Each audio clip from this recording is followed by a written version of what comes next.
Oke, kita lanjutkan pada bagian yang ketiga dari tipe-tipe dioda, yaitu yang ketiga adalah dioda Schottky. Dioda Schottky. Oke. Apa itu? A diode that can operate with fast switching time. Ini dioda Schottky ya. Jadi sebuah dioda yang dapat beroperasi dengan fast switching time, waktu pensaklaran yang cepat. It is referred to as Schottky diode. Jadi ini juga disebut, dioda ini juga disebut dengan dioda Schottky. Selanjutnya, the voltage drop that is considered to be forward is very low.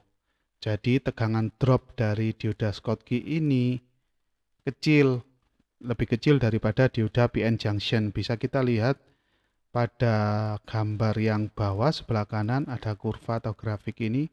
Yang sumbu X adalah forward voltage atau tegangan forward, dan yang sumbu Y adalah forward current. Ini forward voltage, dan yang sumbu Y adalah forward current. Kita lihat yang sebelah kanan ini. Yang ini untuk dioda PN junction. Ini ada keterangannya ya, saya tulis ulang.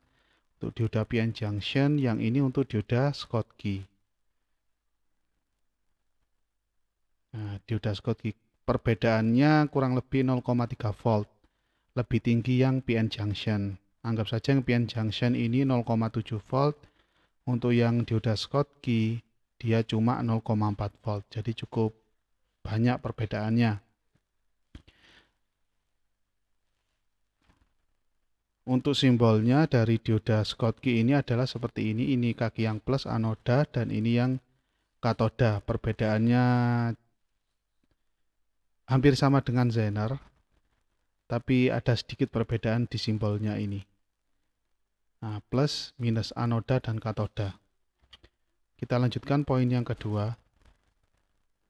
The application of this type of diode can be seen as evident in clamping circuit that are fast enough. Jadi aplikasi dari dioda Schottky ini dapat dilihat dengan jelas pada rangkaian-rangkaian clamping atau clamper ya. Rangkaian clamping nanti akan dibahas pada bagian dioda ini, ada clamper circuit, rangkaian-rangkaian clamper that are fast enough. Jadi untuk frekuensinya dia cepat, besar sekali frekuensinya. Nah, karena karakteristik utama dari dioda Schottky ini adalah fast switching time, waktu pensaklaran yang cepat atau waktu switching yang cepat, maka dia cocok digunakan pada rangkaian clamping atau clamper yang memiliki karakteristik yang sama, dia membutuhkan frekuensi yang cepat atau waktu pensaklaran yang cepat. Selanjutnya, this type of diode can be seen operating in range of gigahertz. Jadi dioda Schottky ini dapat kita lihat dia dapat beroperasi dalam range, dalam kisaran giga, satuannya gigahertz. Jadi besar sekali. That is can be preferred during high frequency application. Jadi ini dapat digunakan, jadi lebih cenderung digunakan pada aplikasi-aplikasi frekuensi tinggi. Jadi kita lihat untuk yang tadi, kenapa dia memiliki tegangan drop yang lebih kecil, yaitu 0,4, karena dia bisa kita lihat pada junctionnya ini, Nah, kita lihat junctionnya ini very small, sangat kecil jika dibandingkan dengan PN junction. Nah, untuk bahan dari dioda Schottky ini adalah metal sebagai anoda, yang plus metal, dan yang minus katodanya silikon tipe N atau semikonduktor tipe N. Jadi seperti itu, bisa kita lihat pada junctionnya ini dia kecil sehingga tidak butuh tegangan sampai 0,7 untuk bisa melewatkan arus. Cukup cuma 0,4 saja dia sudah bisa melewatkan arus. Dan karakteristik yang lain dari dioda ini adalah dia fast switching time. Jadi cocok digunakan pada aplikasi-aplikasi yang membutuhkan frekuensi tinggi. Selanjutnya untuk tampilan dari dioda Schottky ini adalah seperti yang ada di bawah ini, yang biru, dan ini seperti dioda biasa yang kita kenal 4002. Selanjutnya ini seperti transistor, tapi dia dioda Schottky. Begitu juga yang bawah seperti transistor atau MOSFET ya, sama. Jadi seperti itu. Oke, selanjutnya yang nomor 4 yaitu dioda Shockley. Dioda Shockley. Yang nomor 3 tadi Schottky, yang nomor 4 ini Shockley. Dioda Shockley. These are another type of diode that are also utilized for the application of switching. Jadi ada tipe lain dari dioda yang juga dapat digunakan untuk pensaklaran, aplikasi-aplikasi pensaklaran atau switching. It is having some basic voltage that is referred to as trigger voltage. Jadi dioda ini memiliki tegangan dasar yang disebut juga tegangan trigger. Jadi dia memiliki tegangan trigger.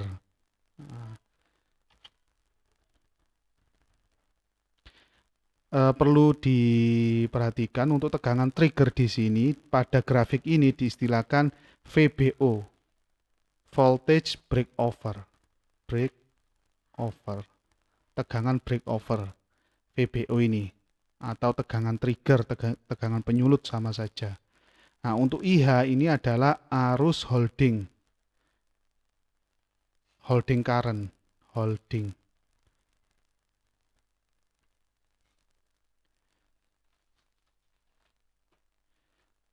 Selanjutnya untuk poin yang kedua, if the voltage applied to this is less than the basic trigger value.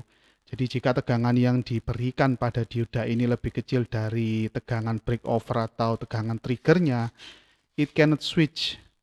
Jadi dioda ini tidak dapat on atau tidak dapat melewatkan arus because it remain in high resistance mode.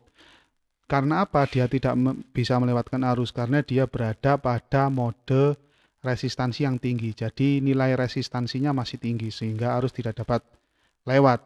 Selanjutnya untuk simbolnya bisa kita lihat. Jadi seperti ini simbolnya untuk dioda Shockley. Kalau kita lihat di dalamnya sebenarnya dioda Shockley ini terdiri dari semikonduktor tipe P, 2 semikonduktor tipe P dan 2 semikonduktor tipe N. Nah, yang dipasang saling ini bersilang. Jadi setelah P, N, P, N. Jadi semikonduktor tipe P, selanjutnya semikonduktor tipe N, dilanjutkan P lagi dan N. Nah, untuk P1 ini, P1 yang atas ini kakinya namanya anoda. Nah, selanjutnya untuk yang N2 yang paling bawah ini katoda. Kalau kita lihat rangkaian ekivalen dari dioda Shockley ini, dia sama dengan yang sebelah kanan ini ya. Ada 3 dioda, D1, D2, dan D3. Jadi dia membutuhkan tegangan yang cukup besar untuk bisa melewati D2 ini.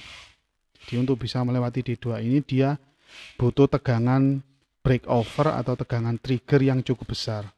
Kalau tegangannya belum memenuhi tegangan trigger atau tegangan breakovernya, maka dioda masih off. Masih tidak bisa mengalirkan arus. Jadi ini ya, karena dia pada mode high resistance, resistansi yang tinggi, nilai R-nya tinggi. Untuk gambaran diodanya itu seperti ini, ya, seperti tabung. Selanjutnya pada poin yang ketiga, as the applied voltage exceed the basic trigger value.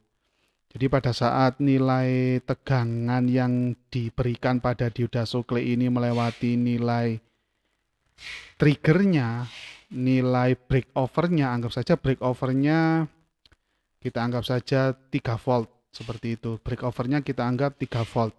Maka jika tegangan inputnya melebihi 3 volt, 3,2, the low resistance path will be established. Maka jalur resistansi yang rendah. Jadi jalur resistansi yang rendah ini di dalam dioda Shockley ini akan terbangun. Jadi akan tercipta bagian yang low resistance, resistansi rendah. Apa konsekuensinya dari resistansi rendah ini adalah arus dapat mengalir pada dioda Shockley. In this way the Shockley diode operates. Maksudnya beroperasi ini adalah bisa melewatkan arus. Jadi seperti itu. Selanjutnya ada tambahan.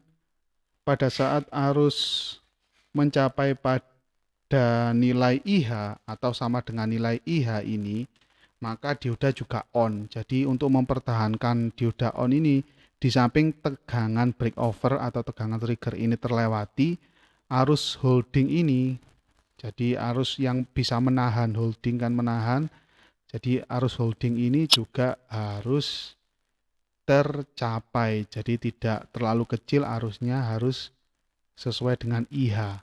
Minimal ini harus sesuai dengan IH agar dioda Shockley ini tetap on. Jadi seperti itu. Selanjutnya aplikasi biasanya ya tadi sudah disebutkan untuk dioda Shockley ini sebagai pensaklaran, switching. Kita lanjutkan. Shockley diode as trigger switch. Dioda Shockley digunakan sebagai saklar trigger, pentrigger. Bisa kita lihat di sini ada dioda Shockley ya, ini Shockley diode. Di sini ada rangkaian R dan C, dikasih sumbernya tegangan DC ya, resistor dan kapasitor network ini ya.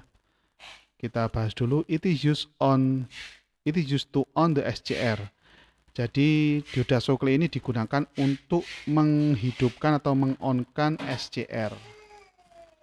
Mengonkan SCR or trigger the SCR untuk men-trigger SCR. In the below circuit, the RC network is fed to DC supply. Jadi pada rangkaian di bawah ini R dan C dirangkai seri dan diberikan supply DC. And kapasitor start charging. Pada saat ini kapasitor akan mulai cas atau mengisi. Prinsip kapasitor kemarin ya sudah dijelaskan pada video-video sebelumnya. When voltage across the capacitor become equivalent, jadi pada saat tegangan yang melewati kapasitor ini sama dengan tegangan breakover atau tegangan trigger dari dioda Shockley of Shockley diode ini, the capacitor start discharging. Jadi pada saat tegangan kapasitor ini sama dengan tegangan breakovernya Shockley, dioda Shockley, maka kapasitor akan discharge. Discharge kemana? Dia akan discharge melewati dioda Shockley. Jadi arusnya kalau digambarkan dari kapasitor akan naik ke dioda Shockley. Nah ini arus yang melewati dioda Shockley, dia discharging. Then selanjutnya the diode switch to on state.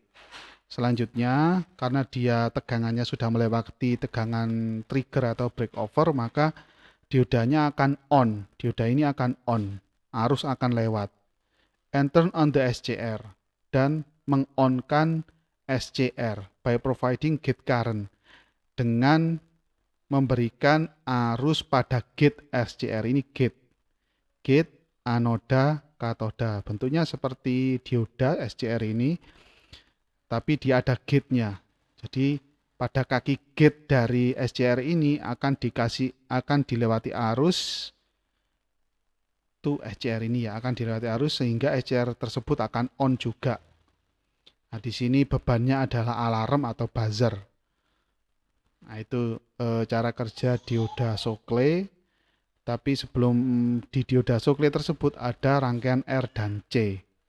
Pada saat nilai kapasitor, tegangan kapasitornya melebihi atau sama dengan tegangan breakover dari dioda Shockley, maka dioda Shockley akan on dan akan dilewati arus akan mengonkan SCR pada kaki gate. Nah itu. Oke, selanjutnya akan kita bahas ini varaktor, dioda varaktor. Akan kita bahas pada video selanjutnya. Terima kasih.